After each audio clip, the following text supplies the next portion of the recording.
Welcome back, ladies and gentlemen. We had some issues with people connecting to the server, but we're finally here, ready to rock and roll. And Godz is with me. I know a lot of you have been clamoring for him in this cast, and certainly I enjoy having him join me. Godz, you had a power outage. You missed a fantastic game number 2. Game 1 was a little more one-sided, but here you are, game number 3. Who's your money on? Without having seen either of the previous 2 games. Without having seen either, my money was always going to be on World Elite. I mean, sure, in their previous matchup, Duskbin 2-0'd World Elite. That was World Elite after a long day at LAN, and also they just looked a bit out of sorts, but since seeing World Elite play on Thursday and Friday, they have looked so strong and have had some very rock-solid strategies. So my money was actually on them to 2-0 this. I'm quite surprised Duskbin won a game, but I'm not surprised that it was on the back of Ninjaboogie's profit. So we'll see what game number 3 brings. I don't know, what's your prediction for this? Are we going to see World Elite take it, or has Duskbin got something left? It really comes down to the draft for me. If they can get Ninjaboogie on one of his core heroes like Prophet, Invoker, something like that, I could see Duskbin take it. But if he's on a hero like Night Stalker, who just doesn't have a really strong laning stage, I think Duskbin is going to struggle. That being said, if they could get a lot of their other core heroes, you know, like in particular, I think the Morphling just such a key hero for Duskbin to have. So difficult to gank. Generally gets farmed no matter what happens. They'll be okay, but for me, WE has a bet. Like, if they have a good draft, they could just, in my opinion, flat-out win in the picking stage. Whereas for Duskbin, they have to have a good draft, and then it's going to come down to gameplay for them. So I think World Elite has the edge here, but certainly not an insurmountable one. And as always, all eyes are on Ninjaboogie. Yeah, absolutely. We already see a few of his heroes being banned out. I mean, there goes the Invoker that he likes to play. They're going to ban out the Prophet themselves, I guess, fearing that World Elite will take it with the first pick, and not surprised by that, although... Well, not with the first pick, because Lycan's still in the pool, in fact, and it's Duskbin who have the first pick. So we won't be seeing Ninjaboogie on either Prophet or Invoker. Chen being banned out, I mean, as you mentioned, World Elite have used it both the last 2 games quite effectively. So after that, you're probably thinking, well, had enough of that, let's force them into something different, force them to go out of their comfort. 10 seconds remaining. Yeah, it's a Lycan available. It's also an Enchantress available. I haven't seen WE run it yet this series, but generally a team that will run a Chen will also run an Enchantress. Reserve time. Smart ban there by WE. Yes, that's true. Smart ban. Oh, you have to. I wouldn't want to go up against the Lycan in Game number 3 unless you had some sort of predetermined strategy. Just ban it out. The Enchantress is still in the pool. I don't think that's something Duskbin even comfortable using, even though we've been seeing a lot of banned... I mean, Chen and Enchantress being the bans frequently throughout the past few days, but few teams have shown that they actually use those jungle heroes that effectively. WE is one of the teams that can use it. It's going to be Queen of Pain first pick. I like this choice. I think it's a very versatile hero to pick up, and it gives you a strong laning stage. And for Duskbin, that is an area where they really struggled in game number 1. Rather than going for something like a Night Stalker, which you wouldn't see as a first pick anyway, but with a Queen of Pain, I doubt we're going to see a Night Stalker. Generally, they fill the same role. So I like this pick. A little bit more mobile. It doesn't require as much support from the team early on. But they give away a Morphling, and it's immediately going to be picked up. And the Earthshaker, that's another key hero for Duskbin. The preferred defensive support hero. It pairs so well with the Morphling. And in game number 2, they got the Earthshaker. I don't know. I think it might have been banned out in game 1, but I know Duskbin didn't have it in either case. So I think this is World Elite denying these heroes to Duskbin as much as picking them up themselves. They did run the Morphling in game 1, World Elite did, and they were very successful with it. So this puts Duskbin in an awkward position. Where do you go from here? Yeah, especially when they've got both ES and Morphling. They're going to need some lockdown or initiation of their own. This is where they almost have to think, okay, we need to transition maybe to a different style of play altogether. Go for something like the Beastmaster VS Auras with a mid-game push. Do something where they can just maybe sort of overwhelm World Elite. I mean, ES is a defensive hero, but he's not the greatest at stopping those pushes before that blink dagger. I mean, he can drop down a fissure, but they don't have anything really to combo that fissure with at the moment. So if you go for something where you get a mech, get a pipe up, and have some of those auras like a Beastmaster Vengeful Spirit, they could maybe walk right through World Elite space around 20 to 30 minutes into the game. But that's also something risky. That's something Duskbin maybe don't want to pull out in the game number 3 here. They'll go with whatever they feel they're most comfortable with. I imagine just picking out one of the support heroes here. Maybe Sand because Sand or Tidehunter, they'll want some AoE stuns, some teamfight of their own, and those are probably the 2 big stunners left in the pool. I wonder if Duskbin is contemplating the Bounty Hunter here, whether they're going to pick it or think about banning it out in that second stage, because that's a hero that WE loves to throw into the suicide lane. They ran it really effectively. It's a Crystal Maiden and a Sand King, so they get a hard support this time.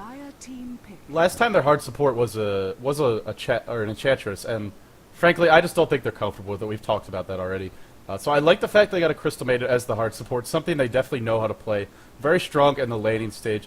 Still, she is very squishy, and against WE's lineup, they have the burst damage already, just with these two heroes, to make that Crystal Maiden very fearful for her life. Anti-Mage is in the pool. They don't opt to go for it, and if they wanted to go for that hard carry, that would be an option. Another hero they do play quite a bit. Faceless Void actually got a ban in Game 1, and if you we didn't cast this game when it was live, but we did replay cast it, and WE actually got crushed by an early game, or by a Faceless Void who went to the late game with ninjaboogie on Invoker as well. So we might see that getting banned out here, along with the Anti-Mage in the second stage. For now, World Elite, they have some time to contemplate their third pick. I'm not sure who they're going to go for, but I'm guessing they're going to leave their options open. Yeah, they may just want to pick up a support here. I mean, they've already got their carry, they've got one of their supports. They can pick up that second support. I imagine that second support is not going to be a crucial element here. They may just want to get something like a Vengeful Spirit to have the swap, or a Venomancer, I think, is a really nice support, not too farm dependent, can also hold up those towers if they're worried about Duskbin putting on a lot of pressure, can get that nice map control by just putting up those Venomancer wards.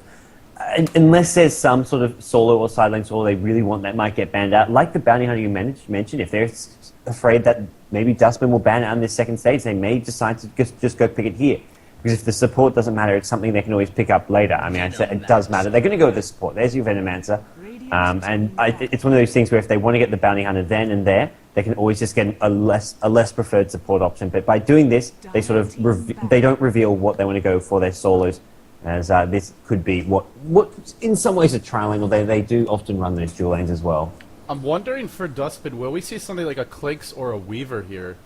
It's certainly a possibility. I mean, if you pick something like that up, you have room for the Sand King to get a little bit of farm. You could run an offensive tri-lane, send the Queen of Pain mid, have that, whatever that solo might be, Weaver, Clink, something along those lines, in the safe lane. Another key hero that has not been banned out is Panda. World Elite has taken him 2 games in a row. Will Duskbin give that away? If you give away a Panda, that is so much team fight, so much burst damage on WE, and the way they're playing their Panda is a Blink Dagger Rush. There's no drums, there's no phase boots. The Panda farms in the safe lane. The Morphle was seen going mid last time around, although I'm not sure he will be this game because Queen of Pain is so hard to lane against 1v1. But if they put the Panda up into the safe lane, he didn't get the best farm, but he got enough for the quick blink, and really all you need with Panda is the quick level 6, some basic items, and you can take over team fights. Another hero I mentioned in Game 1, which they didn't go for, and I think it fits into what Duskbin like to do, is a Riki. So strong against Morphlane, Earthshaker, Venomancer, very casting dependent heroes. Riki gives you a great team fight presence. They actually went for an OD as their hard carry in Game 1, and I just don't think OD is the solution against a team like World Elite, which are very coordinated, can easily set up some ganks on that hero. It depends how the rest of the draft goes, but I think Riki is an option here. And it's going to be a Bounty Hunter, and this is as much about denying that Bounty Hunter to WE as it is about picking it up for yourself. Yeah, and I fully agree with that. And not to mention, I think World Elite, once they saw it not being banned out, they're probably preparing maybe to pick up that Bounty Hunter and then sort of shape something around that.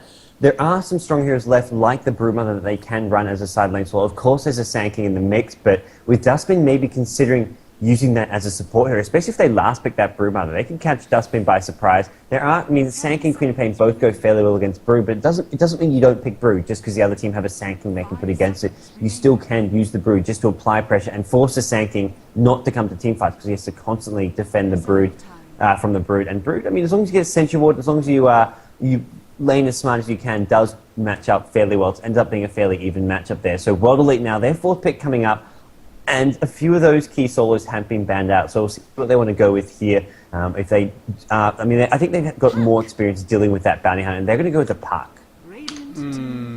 I don't know how I feel about this here. This is what I always mention whenever I see a Puck, is where is he going to lane?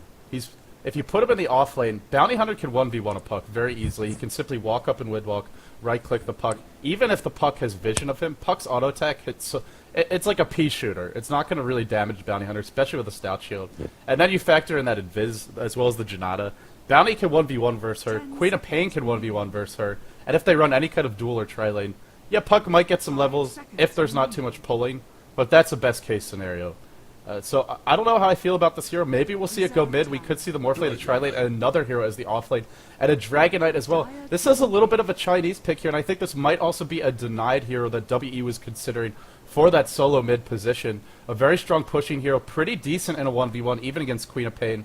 So again, it might be about denying this pick to WE as much as it is about getting for yourselves DK with the Bounty Hunter track gold, as well as that Queen of Pain. This gives them a frontline tanker. It also gives them another hero that scales well with farm. And if you've ever seen Duskbin play, they like to be able to go into the mid to late game with a couple of key heroes that can benefit from that gold and look to stand toe-to-toe with a hero like a Morphling. 5 seconds remaining. Yeah, I really like this this sort of 3-core strategy that they are running. They're not. I mean, they all need farm, the DK, the Bounty Hunter, the Queen of Pain, but they don't need a lot of farm. I mean, Bounty Hunter can get away with the bare minimum, just having that drum endurance, going for sort of a more support utility where he just spams away the track. DK, he needs some, otherwise he does fall behind. Same goes for the Queen of Pain. So I imagine DK and Queen of Pain will probably be in that safe lane and mid lane. We'll see exactly how they're going to do it, but Bounty Hunter in a suicide lane up against maybe a Morphling, and with some supports should be okay here. Slardar the last pick, and that's a hero I'm thinking they're going to be running as a solo mid up against the DK, something a few of these Chinese teams, especially eHome, have been doing quite a lot, that solo mid Slardar, and I think that can be very, very useful, especially if you can get that fast bottle into treads and then that blink dagger to sort of control the mid game with. Yeah, a lot of this is going to come down to mind games, because while Slardar will be just fine against the Dragon Knight, maybe give a slight edge to Dragon Knight just because his nuke is a little bit better for pushing the wave, but it's not a big difference. A Queen of Pain versus Slardar, that's going to be a tough lane for Slardar without any support, so it would come down to the early game rotation of the supports, and I'm curious to see how WE lane it. I'm guessing it will be that solo mid Slardar, the puck in the off lane, and then the tri lane we've talked about. Now, Morphling can handle a Bounty Hunter 1v1, even for the early stages of the game, but definitely after getting a couple of pulls going his way. ninjaboogie is going to be on that Bounty Hunter, so I'm not sure. ninjaboogie doesn't... He has played off lane here and there, but when he played Prophet, he went mid. When he plays Invoker, he usually goes to the safe lane. Off lane is not his standard position. I'm sure he's capable of handling it, but we'll have to see. Yeah. Blah is going to be on that Queen of Pain. Yeah, for both teams, I think there's going to be a bit of mind games here, and I expect to see some early movement from these supports, the Sand King, the Crystal Maiden, and of course that Earthshaker and the Venomancer. Well, if Duskbin really wanted, they can send that tri-lane top against the Morphling and go tri-lane versus tri-lane. I think they'll struggle, because I think the Dire team will, I mean, for one thing, they have the creep pool, and for another thing, they've got the ES and Morphling, 2 great defensive heroes in your tri-lane. Venomancer, I mean, it's the longest slow in the game, as far as I know, and it is just so annoying to go up against. But that means they could have Bounty Hunter, maybe bottom against the Puck, and I mean, that's another lane. It's like, you're a Puck, you're meant to be a good solo hero. No, Bounty Hunter probably actually wins that lane. Depending on a few things, but in general, I mean, that's a hard lane for Puck to actually last hit in and dominate. He doesn't hit hard, and then mid lane Slardar versus DK should be fairly even. The problem is that Duskbin aren't really winning any of the lanes. There's the high risk at like game 1, like you mentioned, they lost all 3 lanes. That could happen again if they go tri-lane versus tri-lane. The safer option may just be to put their tri-lane bottom, have ninjaboogie on that suicide solo at top. Although it's not a role he's as used to. Yeah, and I mean, every time we see the Chinese run the Bounty Hunter, he catches up. I'll be curious to see if ninjaboogie has similar luck, if it's in the off-lane position. He's definitely a player who, is known for sort of his game sense, his timing, but, again, he's used to having that early farm, that early level advantage, being the one playing aggressively. It's just such a different mindset in the off-lane. You and I have both discussed this before. We saw Bruce Lee for Ice really, really struggle being in that, different position, as talented as a player as he is. It's just, it requires a different mindset, and making that adjustment can be so difficult when you are such an aggressive player by nature, and usually playing a hero with a position that allows them to do so. Either way, for WE, it looks like they're all going to head top, so they really want to keep this jungle pull available. They don't want it to be warded off early on, and it will be the off-lane Bounty Hunter. He's got a pair of wards picked up, but he's not going to have any luck warded off this camp. I guess he could try and go at Invis. Are there any sentry wards? That's an important question. Yeah, Icy has already picked a pair up. Something you almost always see the Chinese do. If they want to be pulling, they'll start with a pair of sentry wards to prevent any sort of pull camp warding shenanigans.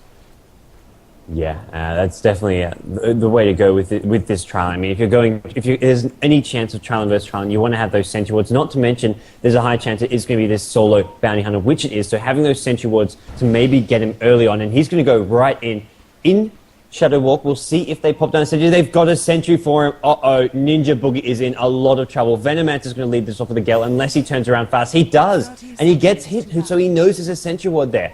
I love that direction he came from. He was smart about that, and he was not taking any chances, as rightfully so, there was a sentry ward waiting for him. Yeah, you're exactly right. The path he took was the reason he lived there, and I just drew a line to show the standard path in the jungle. It's just this direct shot. That is the quickest way there, but ninjaboogie did a bit of a loop around, but without the squiggle part that you see there. And as a result, Venomancer was not looking. I bet he had his camera positioned just to see right down here towards the south end of that tree line. So ninjaboogie lives, and now he looks like, are they going to set something up mid? I'm not sure. Okay, he's trying to get, maybe he's trying to go in the other direction to ward. No, actually just going to place a ward here for the top rune, and then going to head into the enemy jungle, perhaps afraid of getting picked off if he goes from the normal direction.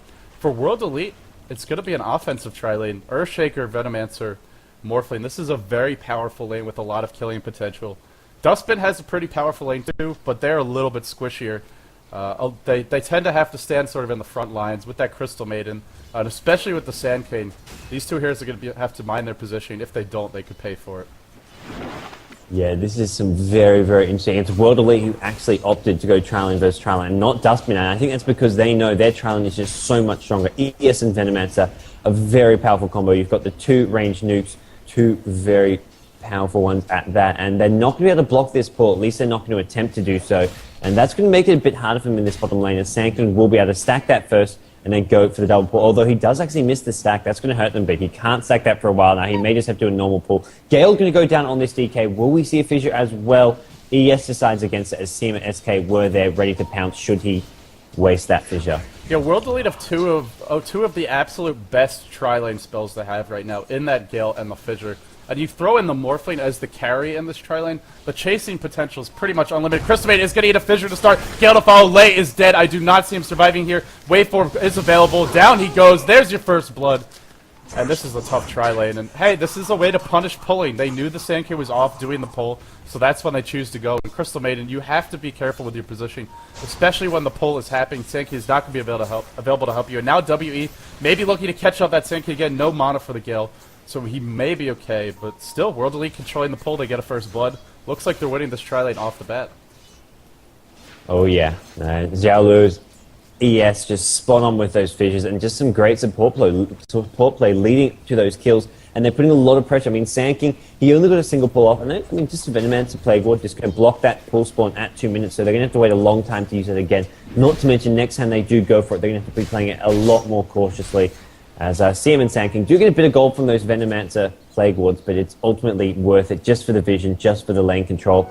As top lane, something interesting is going to be this Slider versus Bounty Hunter matchup, and right now Slider is absolutely winning that convincingly in CS, and that goes to show why they want to have those two heroes up against each other. Slider, much sturdier and can just trade hits, has gone for that early stout shield, much like the Bounty Hunter, but he seems to be making better use of that crush to just outlane the Bounty Hunter.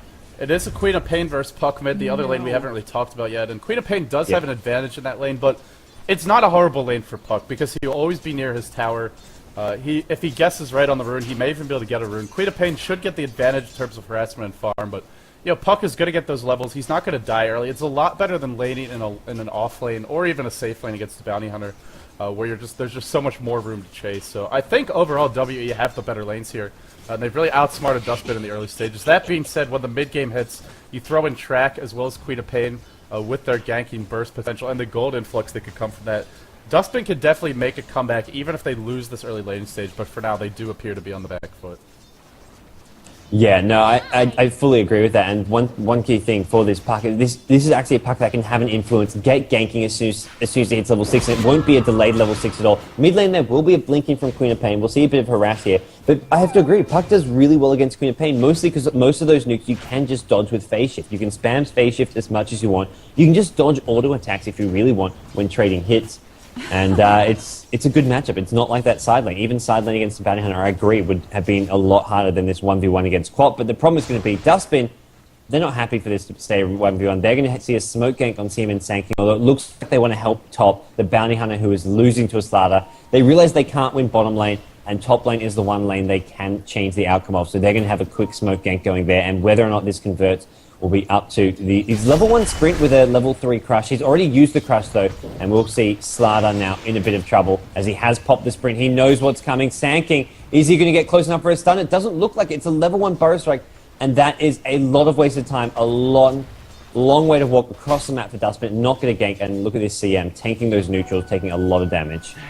Yeah, generally you want to lead with the Crystal Maiden there, but unfortunately she's opted for a single point and Frostbite instead of Nova, and perhaps that's why they had the Stanky in front. Great map sense there. The ward did not spot them because they were smoked up, so it was either someone called them missing or the Slider just had his spidey senses tingling, and now he's going to have what looks to be his boots, and that's going to make him ganking that much harder. Venomous Gale on the bottom lane, onto Arjun. Fissure not being cast yet. He's trying to find the right angle to cast that. He gets it. Waveform is available. He's holding onto it. He wants to last hit the kill. Oh, the Venomits are actually blocking. That might be enough to keep this DK alive. No, it's going to be close. He pops a salve, I believe, and that gets canceled by the poison damage, but he will live. Still, DK not farming. Failed gank up top. They're going to get some farm on the Bounty Hunter now, but that level 6, it's still not here yet. He should get it relatively soon. I don't know. I mean, what do you think? Is the Bounty Hunter or the DK's far more important? To me, I prioritize the DK because he doesn't have that track to work with. A DK needs to get tanky, needs to get those support items like Pipe or BKB up as quickly as possible. Oh, fully agree. Bounty Hunter will always be able to catch up a bit. I mean, even if he does level slowly, DK needs to get those levels as quickly as possible. A lot of his tankiness is all reliant on levels, not to mention a bit of farm. And that there, sure they didn't kill him, but hey, that is them winning and controlling that lane, as we will see Morphling getting a tier 1 tower. Morphling taking a lot of damage. He got down to 4 HP there. Wow, that was really lucky on the middle lane. Chan will go down. There's a gank that worked. I don't even think a smoke was used. Actually, I'm not positive, but either way, Blah hitting level 7 this early. Queen of Pain can have a massive impact on this stage of the game. Burrow Strike in onto Slardar. Ninjaboogie does not have track yet, though, so for the moment, that's just going to be some harassment. But the second round, he could go down if he's not very careful, as Lei is actually in position for this gank. And now he's got 2 points to Nova, really benefiting from that gank. Oh, look at this courier. It's laden with 2 bottles as well as a pair of boots. Duskbin have spotted it, but I don't think they're going to be able to pick it off. And some bottle crowing from a Chinese team. A little bit less common, although they do it here and there. Morphling, so lucky to live on the bottom lane, and now he's got a Ring of Health. Looks like it will be a fast Lincoln Sphere for him.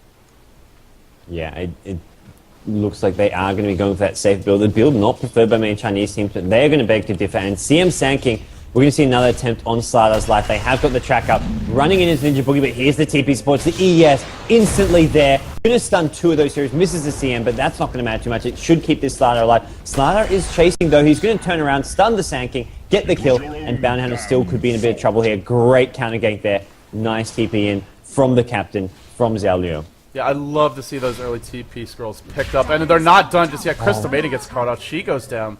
Gank gone horribly wrong. Bash. The bash. Yeah, that was. Slider. We may have another of those moments yesterday. today. We'll have to see. Yeah. I guess the ray of hope here for Duskbin is that Arjun, with the tower pushed all the way, there's tier 2. He'll be able to get some farm. Also, the TP from Earthshaker freed up a little space, but the way this game is going, I think it's all on the shoulders of Blah. He's got 1,200 gold. High farm on his team by quite a bit. Ninjaboogie is doing okay. He's got phase boots, actually, so opting for a little more mobility instead of, let's say a bracer, which is generally a bit more common on the Bounty Hunter. He might actually find an opportunity here. He is in Viz. He's going to check bottom rune. It's only going to be a regen. He will still not be spotted. Will we see him go for a kill mid? Another kill in Chan could be very helpful, but the Earthshaker, if he has a TP, could counter gank, and indeed he does. The TP is off cooldown. Track to start. Orbin, looks like Puck will be running away, but running back into the tower. Ninjaboogie, 1 right click. All the ult from Quap cleaning him up, and this time Lau is opting not to assist the Puck. Yeah, that was not something where he could do too much to help out there. He was pretty dead there, and he is currently just sitting at this top lane, making sure Slider's okay. He can't be everywhere, and sometimes, but there's some ganks where if you TP in, you can't actually save him, and TPing in would just lead to your death or a wasted TP. So you've got to pick your fights, pick your battles, and know when a hero is dead, and I think that was one of them. Could not save that Puck there. And I have to agree, Queen of Pain is going to be the hero to watch out for. That's going to be the hero who has to control this mid-game for Duskbin. Normally it's Ninjaboogie. This game is going to have to be Blah. Ninjaboogie has not had the start needed. He's gone for some early phase boots, so going for pure mobility, and that's a pretty aggressive build. He has not got any points in the Shuriken Toss, all about the Janata, and going to be seeing him start getting more involved with some ganks, try and create some room for DK to farm, but they've already managed to do so. With Waterlake pushing the tier 1 tower, there isn't much pressure on this tier 2 yet. And it looks like it's just Venomancer there as Morphling is going to actually head towards the middle lane. Yeah, Chan is really being zoned out. Just the Queen of Pain alone, a single nuke brings Puck right down to half HP. Chan has not been really on point with his phase shifts here. It is a lot more difficult to do now because there is no autocast, so you have to really time it properly. Against Queen of Pain Scream, it's something you should be able to pull off. GG, he's got the quick perseverance, rid of a kill, 1200 gold in the bank already. Look how well he's farming, but this might slow down his farm if he gets ganked out. Oh, DK's done to start. Will they be able to lock him down? That morph is on, and it looks like he's going to survive for the moment, but the phase boots on ninjaboogie. He's chasing so quickly, and DK will have another stun pretty soon. Actually, no, not for 10 seconds. Solverine is on cooldown. I think they may get Morphling. Is there a TP in from anyone else? Slowly but surely, they're chasing JJ down. They get the kill. A desperately needed kill, and the track gold for 2 heroes. Another track. They're not done yet. Icy on the back foot. He'll be okay behind this tower. Earthshaker has arrived, and that puts an end to any additional ganks. But this combination of the Bounty Hunter and the Queen of Pain, they're getting the track gold, and they're also helping out DK at a bad time. This is the power of a Bounty Hunter. I bet WE is wishing they had that one on their side right now. Oh yeah, that was a really nice play there. I mean, morphing, I mean, sure, you can morph all that to strength, get yourself up to 1500, 1600, 2k HP, whatever you want to be on this early in the game, but it's just one of those things where they can just keep on slowing you with that max out. Janata has such a short cooldown, and that really hurts him when he didn't actually have mana to wave out. And now, I have to say, Duskbin are making some things happen. Once again, it is ninjaboogie, despite being under-leveled and being under-farmed, has managed to do so. Sankey top going to burrow his way in, immediately gets out of there, not wanting to tank a crush here. Slaughter farming up well, though, with treads up, 800 gold. Going to be looking for a blink dagger, I'd like to say. Although, I mean, Vanguard is always a possibility, but having that initiation to control the mid-game with, especially in comboing with this puck, it will be able to create put on a lot of pressure and, most importantly, create room for Morphling to farm. That's what it's always going to be about, especially when you're going for a Linken's build. That takes a long time to farm, so you're going to have to really dedicate time to making sure that Morphling has either a free lane or has lots of support around him. Yeah, I agree. I think it is going to be a fast blink, and especially because I believe this is the Panda player from the last 2 games, and Fancy generally seems to be that initiator. And on a hero like Slaughter, as well as Panda, you almost always are going to need blink to really get in the perfect position. Slither and Crush, if you can land a couple heroes, is so devastating. Morphling going on the offensive here on DK, only a single point in the Dragon's Blood. You mentioned how important those levels are to tanking up. He is still pretty squishy, not regenerating very quickly. He's being really harassed back on lane. DK can't handle a Morphling with this much early regen 1v1. He had to have a better start, so we're going to need to continue to see ganks. But up top, it's Sachiko in a lot of trouble. Sankeen still with no boots. Support Sankeen having a horrible time, almost hitting level 6, but I'm not sure what the Sankeen is going to offer them in the mid-game. He's going to need a lot of track gold going his way in order to contribute. Well, speaking of track gold, they are going to poke at this Morphling at bottom lane. They're not going to go for any kill this time. Morphling does have mana for at least one wave, even more than that if needed.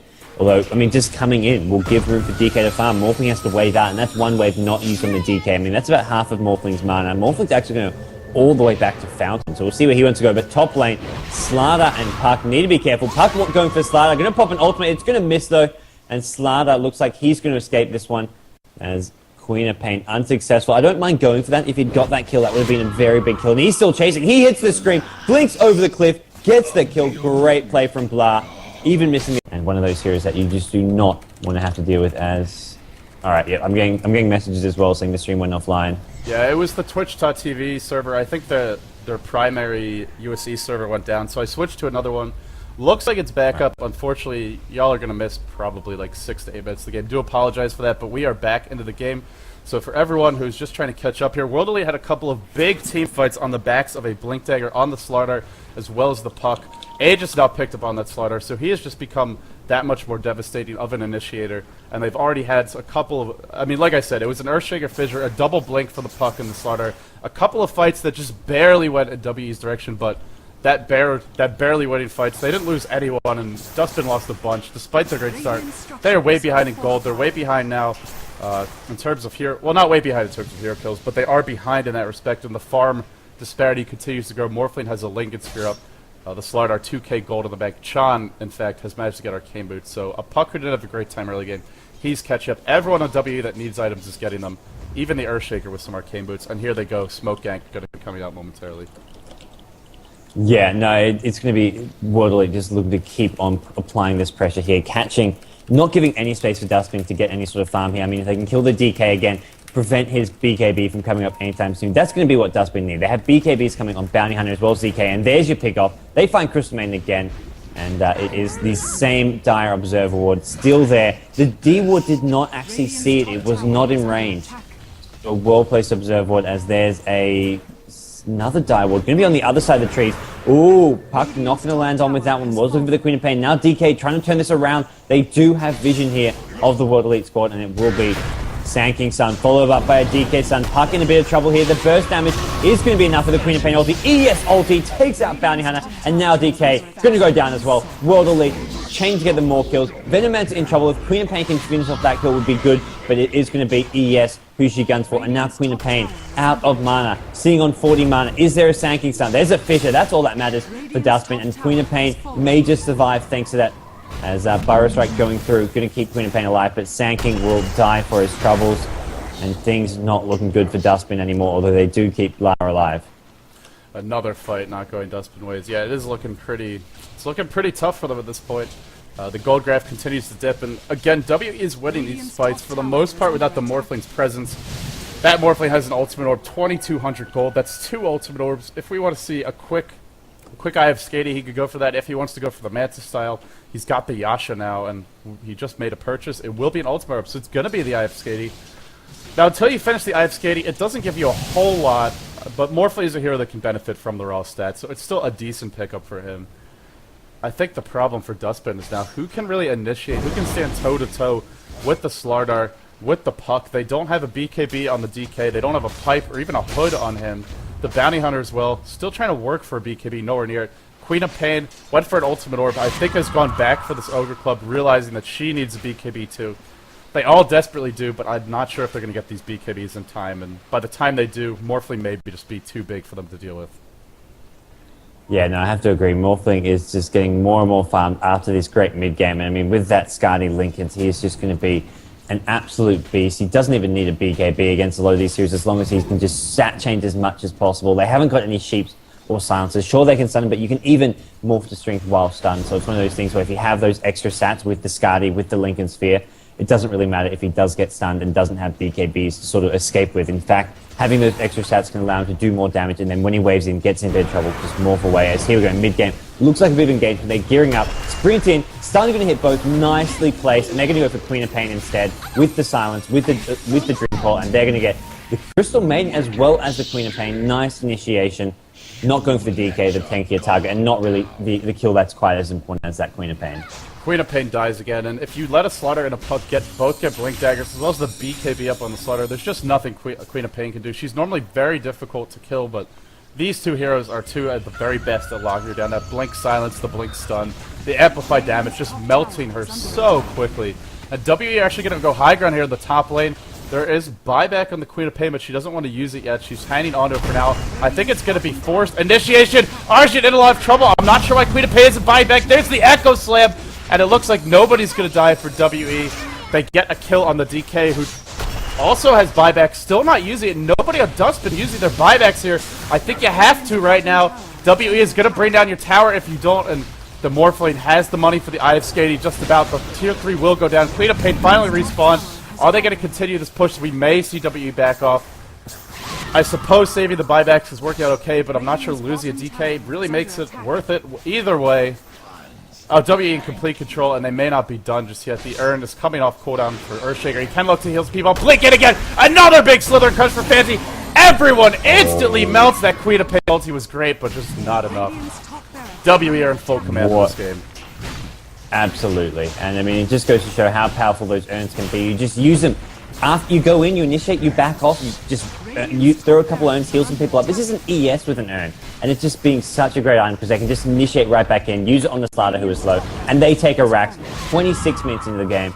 And this is not the ultra safe and conservative play that Chinese teams are stereotyped for playing. This is sort of a very well-timed push here. As soon as World Elite feel they have an advantage, they go to sort of strangle down Duskbin and not give them any chance to breathe, any chance to get back in this game, and we're going to see them probably just maybe backing off a little bit here.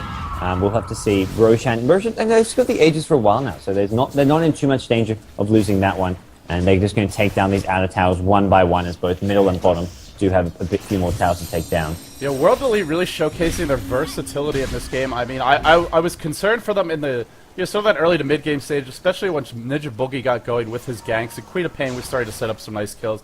But World Elite showed that they know how to play another style. They don't have to go all in with the push, the early aggression, the really strong laning phase. They're okay with having a slightly weaker laning phase if it means that come mid-game, they have that initiation on the slaughter, on the puck. You know, the versatility for World Elite, if you had any questions about how many different styles they can play, they've showcased at least 2 primary ones today.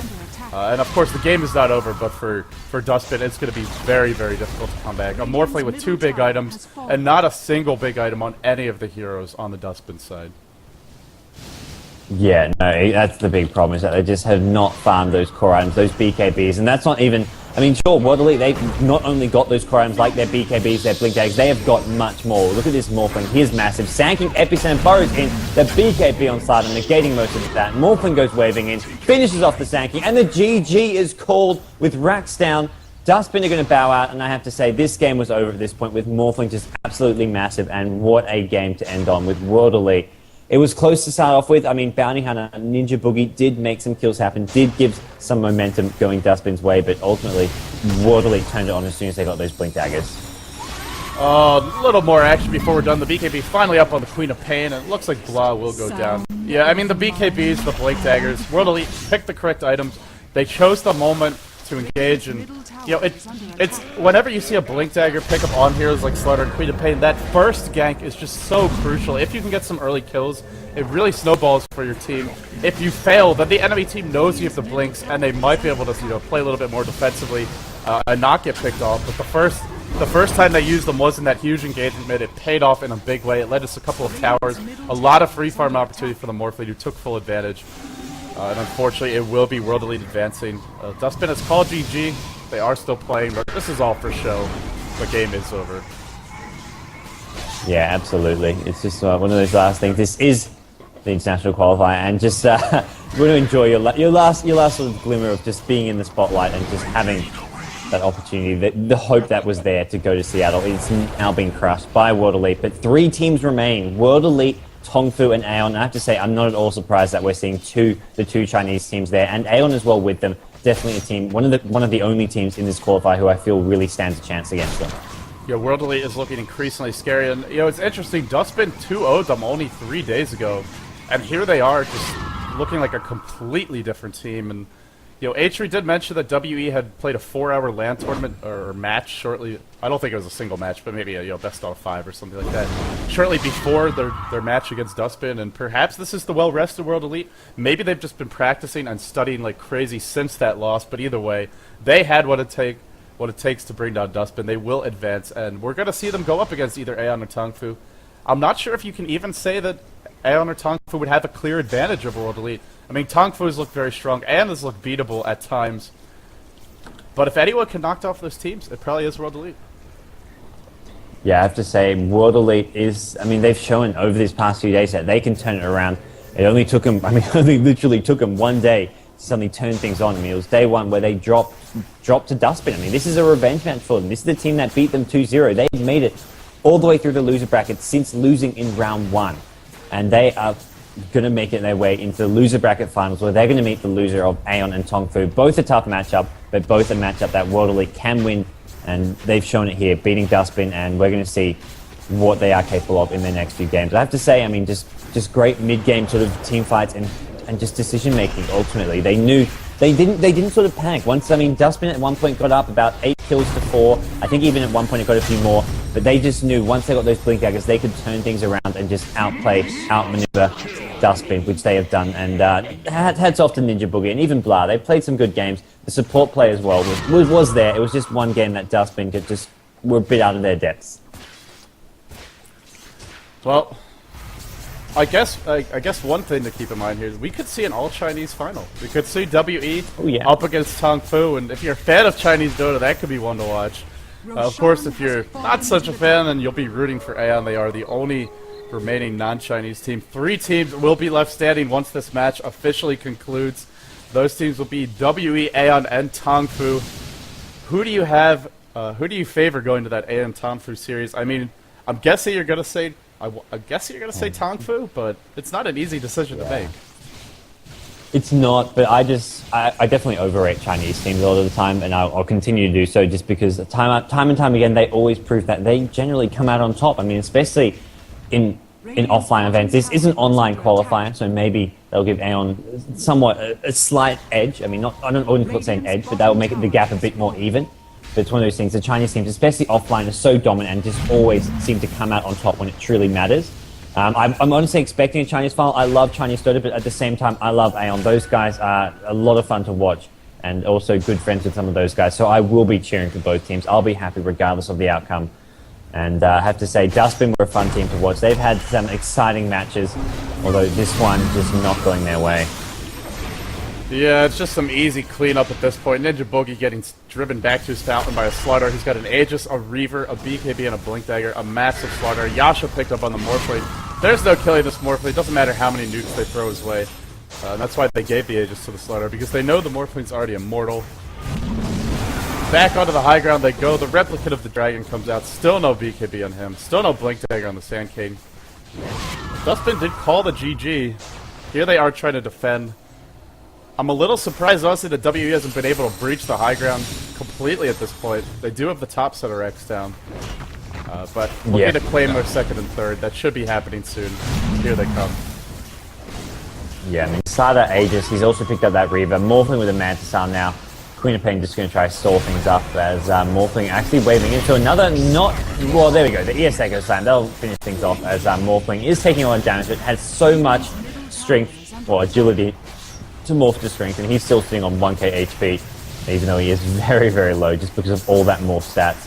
And it looks like, I mean, still unable to breach this mid lane, but it's just a matter of time. And I don't think there's too much left that Duskbin can in fact do. Yeah, they go back to the fountain, do a little bit of regenning, but yeah, the racks are going down now, and 2 lanes of racks down, this far behind. There's no comeback in sight. The item advantage on WE is just outrageous at this point. And, I mean, the Morphling alone is more items than most of Duskbin combined. It's kind of a sad way to see Duskbin go. I'm a little demoralized just because I love. Don't get me wrong. I'm really impressed by W. I love their play, but Duskbin was really the team I wanted to see advance to international. I just love Ninjaboogie. I love their aggressive playstyle.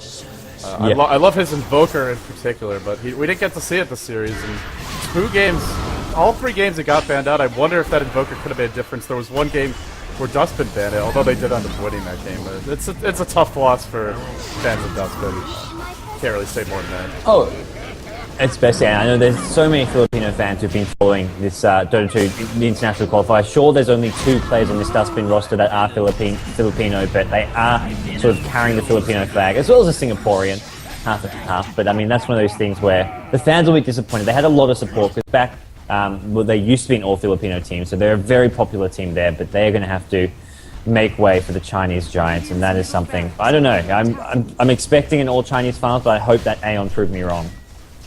Well, the Chinese, they are coming, and we may see our 5th Chinese team in the tournament. That would be almost a 33% Chinese event, which is pretty outrageous when you think about it. Then again, you consider the world population as well as the popularity of Dota there, and maybe it's not a surprise, but a lot of people said that the Chinese didn't belong in the international, that they're not good at Dota 2. I think World Elite and Tongfu are proving those haters wrong today.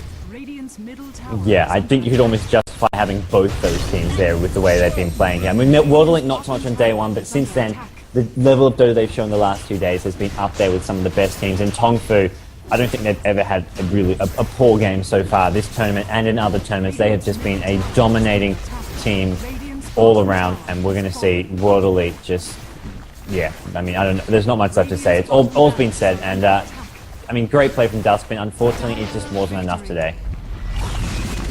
There's your final score, ladies and gentlemen. 34-16. World Elite dethrone, take down Duskbin, the last Pinoy hope, the last Singaporean hope aside from Aeon in this tournament. We'll have to see if Aeon can continue to carry that banner.